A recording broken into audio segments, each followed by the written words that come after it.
is this bizarre thing where people seem to think it makes total sense that the National Socialists were somehow libertarians, right? That somehow the National Socialism was this doctrine of radical free markets. And if you talk to left-wing college students around this country, and I do all the time, you know these kids with sort of open-toed shoes and closed minds, they will tell you, that Milton Friedman was a fascist. And it's because they can't understand that to disagree with them doesn't necessarily make you a fascist. A fascist means something other than just the bad guy. So, in 1948, Harry Truman is running for election. And he's not doing well. He's losing out to John Dewey, a moderate Republican businessman, patriotic guy. And what Dewey says is, we've had too much of this planning, too much of rationing, too much of intrusive government, not just for the New Deal, but for 4 years of hard war. We need to unleash the entrepreneurial spirit of the American people. That's what Dewey says. In response, Harry Truman says that Dewey was in fact the front man for evil forces and potentially the next Hitler. Barry Goldberg, I would argue, ran on the Tea Party platform before there was one. He wanted smaller government, right, and individual freedom. And Lyndon Johnson insisted that Barry Goldwater was the candidate for each. Pat Brown Sr., the father of Governor Moonbeam, then the governor of California, said that Goldwater's speech in the Republican convention was drenched in the stench of fascism. CBS News went on national television, Daniel Shore, as the evening reporter for CBS News, went on national television and told the American people point blank that Goldwater's planned vacation in Europe was really a clandestine meeting to meet up with neo-Nazi elements in Hitler's stomping ground. All of it absolutely complete lie. But back then, the mainstream media didn't get away with that kind of stuff. It's harder for them now, thanks to things like Rush Limbaugh and Sean Hannity and Glenn Beck and Fox News and the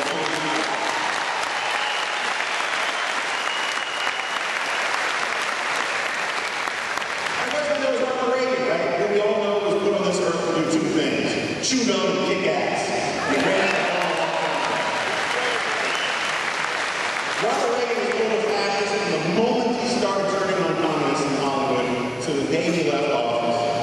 When Newt Gingrich proposed the contract with America, right, Charlie Rangel responded by saying, Hitler wasn't even talking about doing things like this, which is technically true. Hitler wasn't talking about zero-based budgeting or term limits for committee chairs.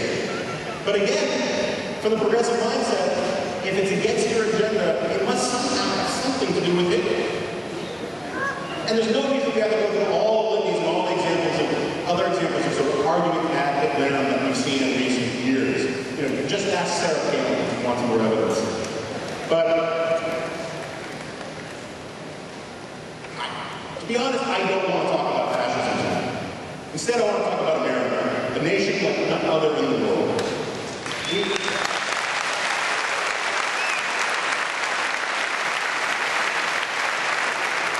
The big thing in academic circles and policy circles and liberal democratic circles and all the rest of that, America needs to become more like Europe, right? That Europe is more sophisticated, more serious. Now look, I like it. It's very nice. They have excellent cheese. But America is not Europe.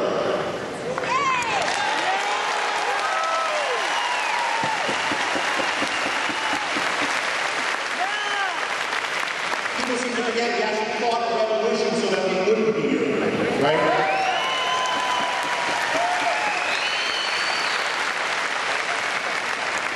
I'm sorry I'm so thirsty. I smoked an enormous amount of pot before I came out here.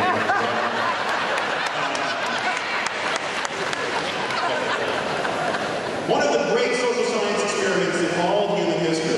Conservatives love to point out how well West Germany did versus East Germany, South Korea versus North Korea, right?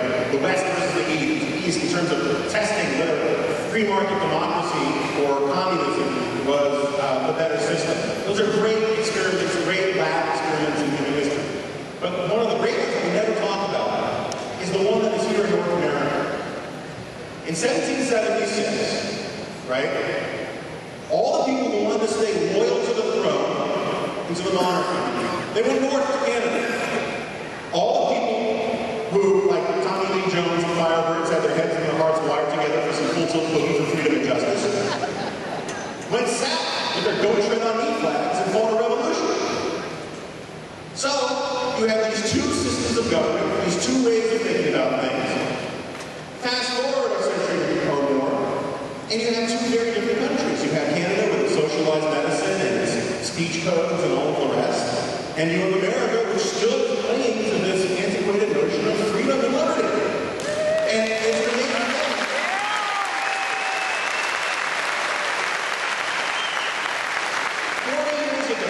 40 years ago, the governments of the United States and Canada at the same time told their citizens, we are switching to the metric system whether you like it or not. The Canadians said, thank you, sir, and I had another, and now we're all talking about centimeters and kilometers and all the rest. And the United States, we still have inches and pounds and all of that. Because we don't take orders from our government. We're not subjects to citizens.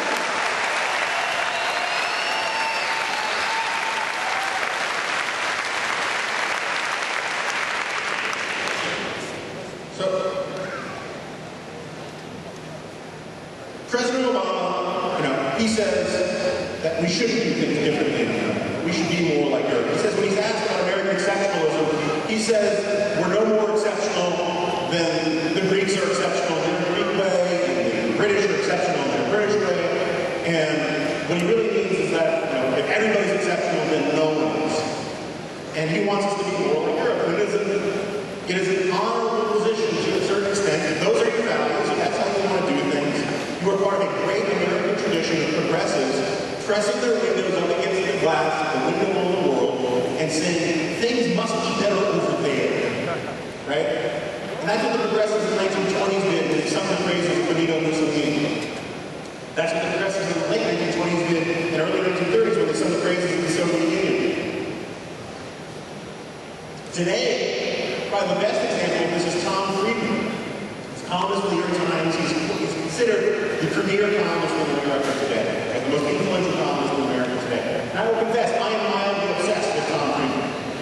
It's not quite to the point where I'm following around in a great Buick, with my trunk like the garbage bags and everything, but I am obsessed with him. Because he time and again keeps telling us how they do everything better in China. Right? He's even said on more than one occasion that China's one-party autocracy is superior to America's one-party democracy. And the amazing thing is when he says one-party democracy, you think he kind of means he's talking about how Democrats run everything? No. What he means is how Republicans are saying no to everything, which is ruining our system, which is why their system is better. And everything would be just so much better if Republicans would just lie down and do what the Democrats are saying and follow China's path. Tom Friedman has a chapter in his book called China for a Day, where he just wishes America could be China for a day.